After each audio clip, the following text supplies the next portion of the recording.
ഉത്തര Korean രാഷ്ട്രീയ വേദിയിൽ വീണ്ടും ഒരു ശക്തമായ പ്രഖ്യാപനം മുഴങ്ങി. ലോകശക്തികൾ തമ്മിലുള്ള സംഘർഷങ്ങളും അനിശ്ചിതത്വങ്ങളും ഉയർന്നു നിൽക്കുന്ന ഈ കാലഘട്ടത്തിൽ ഉത്തര കൊറിയൻ പരമോന്നത നേതാവ് കിം ജോങ് ഉൻ തന്റെ രാജ്യത്തിന്റെ നിലപാട് വ്യക്തമായി വീണ്ടും രേഖപ്പെടുത്തി. ഉത്തര കൊറിയ ഒരിക്കലും ആണവായുധങ്ങൾ ഉപേക്ഷിക്കില്ല, ഇപ്പോഴല്ല പിന്നീടുമല്ല, ഒരിക്കലുമല്ല. ഈ വാക്കുകൾ ഒരു സാധാരണ രാഷ്ട്രീയ പ്രസ്താവനയല്ല, അത് ഒരു രാജ്യത്തിന്റെ ഭാവി ദിശയെ നിർണ്ണയിക്കുന്ന ഉറച്ച പ്രഖ്യാപനമാണ്. തന്റെ രാജ്യത്തിന്റെ സുരക്ഷാ തന്ത്രം കൂടുതൽ ശക്തിപ്പെടുത്തുമെന്ന സന്ദേശമാണ് അദ്ദേഹം ലോകത്തോട് പങ്കുവച്ചത്. കിം തന്റെ പ്രസംഗത്തിൽ ആണവായുധങ്ങളെ ഒരു സൈനിക ശക്തി എന്നതിലുപരി ഒരു ഭരണഘടനാപരമായ ബാധ്യതയായി ചിത്രീകരിച്ചു. രാജ്യത്തിന്റെ ഭരണഘടന തന്നെ ഈ ദൌത്യത്തെ നിർദ്ദേശിക്കുന്നുവെന്ന് അദ്ദേഹം പറഞ്ഞു. അതായത് ഉത്തര കൊറിയയുടെ ആണവ നയം ഒരു താൽക്കാലിക രാഷ്ട്രീയ നീക്കം മാത്രമല്ല, മറിച്ച് രാജ്യത്തിന്റെ അടിസ്ഥാന തത്വങ്ങളിൽ ഉൾക്കൊള്ളുന്ന ഒരു ദീർഘകാല പ്രതിബദ്ധതയാണ്.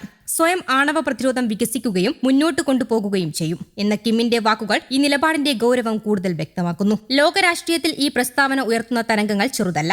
അമേരിക്ക, ഇസ്രായേൽ, ഇറാൻ തുടങ്ങിയ രാജ്യങ്ങൾ തമ്മിലുള്ള സംഘർഷം ശക്തമാകുമ്പോൾ ഉത്തര കൊറിയയുടെ ഈ പ്രഖ്യാപനം പുതിയ ആശങ്കകൾക്ക് വഴിയൊരുക്കുന്നു. ആഗോള സുരക്ഷാ സാഹചര്യത്തിൽ ഇതിനകം തന്നെ സങ്കീർണതകൾ നിറഞ്ഞിരിക്കുമ്പോൾ കിമ്മിന്റെ ഉറച്ച നിലപാട് സംഘർഷങ്ങളെ കൂടുതൽ വഷളാക്കുമോ എന്ന ചോദ്യവും ഉയരുന്നു. പ്രത്യേകിച്ച് ആണവായുധങ്ങളെ സംബന്ധിച്ച നിയന്ത്രണങ്ങൾക്ക് ഇത് വലിയ വെല്ലുവിളിയാണ്. കിം ജോങ് ഉൻ തന്റെ പ്രസംഗത്തിൽ തന്ത്രപരമായ ഭീഷണികൾ എന്ന പദം ആവർത്തിച്ചു. ഈ ഭീഷണികളെ നേരിടാൻ ആണവശക്തികളെ കൃത്യമായ സന്നദ്ധതയിൽ നിലനിർത്തുമെന്ന് അദ്ദേഹം വ്യക്തമാക്കി. ഇത് പ്രതിരോധ തന്ത്രത്തിന്റെ പേരിൽ ആക്രമണാത്മക നീക്കങ്ങൾക്ക് വഴിയൊരുക്കുന്ന നിലപാടാണെന്ന് വിദഗ്ധർ വിലയിരുത്തി. അതായത് ഉത്തര കൊറിയയുടെ ആണവശക്തി ഇനി വെറും പ്രതിരോധത്തിനായി മാത്രമല്ല, ആവശ്യമായാൽ ആക്രമണത്തിനും സജ്ജമാണെന്ന സൂചനയാണ് ഈ പ്രസ്താവന നൽകുന്നത്. ദക്ഷിണ കൊറിയയോടുള്ള കിമ്മിന്റെ സമീപനം കടുപ്പമുള്ളതായിരുന്നു. ഏറ്റവും ശത്രുതാപരമായ രാഷ്ട്രമെന്നായിരുന്നു അദ്ദേഹം സിയോളിനെ വിശേഷിപ്പിച്ചത്. ഇത് സാധാരണ രാഷ്ട്രീയ വിമർശനത്തിന്റെ അതിരുകൾ കടക്കുന്ന ഭാഷയാണ്. ദയയില്ലാതെ എന്ന മുന്നറിയിപ്പോടെ ഏതൊരു നീക്കത്തെയും കഠിനമായി നേരിടുമെന്ന് അദ്ദേഹം വ്യക്തമാക്കി. ഈ വാക്കുകൾ കൊറിയൻ ഉപദ്വീപിലെ സംഘർഷ സാധ്യതകൾ വീണ്ടും ഉയർത്തുന്നു. കിമ്മിന്റെ പ്രസംഗം വെറും പ്രതിരോധവും ആണവ നയവും മാത്രമല്ല,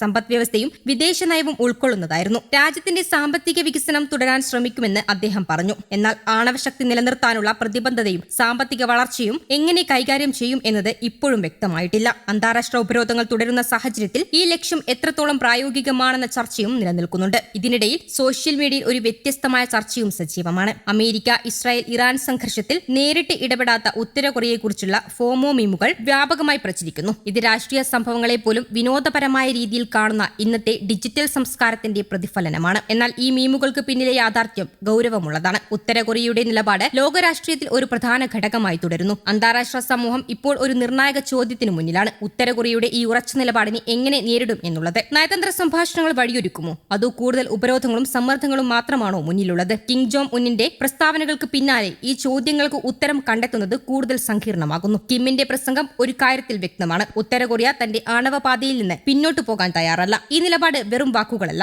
അത് ഒരു രാജ്യത്തിന്റെ സുരക്ഷയും രാഷ്ട്രീയ തിരിച്ചറിവും ചേർന്നുള്ള പ്രഖ്യാപനമാണ്. ലോകം ഈ പ്രഖ്യാപനത്തെ എങ്ങനെ വായിക്കുന്നു എന്നതാണ് ഇനി കാണാനിരിക്കുന്നത്. News desk, Kerala Kaumudi.